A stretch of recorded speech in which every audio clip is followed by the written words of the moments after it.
Аида Салянова Елисеевке адвокаттық лицензиясын қайра улантып берді. Бұл мыйзамсыз, бұл қылмыш деп айыптоо мыйзамдуу да эмес, логикага да сыйбайт.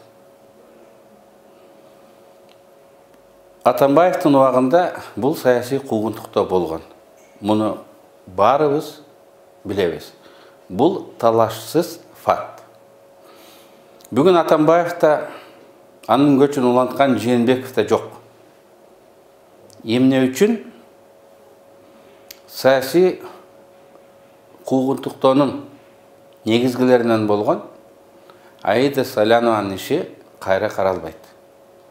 Эмне үчүн кээ бир саясатчылардын ишин жарым саатта карап чечимин чыгарып берип жаткан жогорку сот Аида Салянованын ишин кайра карагандан баш тартып олтурат. Бул бүгүнкү сот системасы оңолой элек экендигин, дагы деле жогору жака жагабыз деп саясий мотив менен иш алып барып аткандыгын,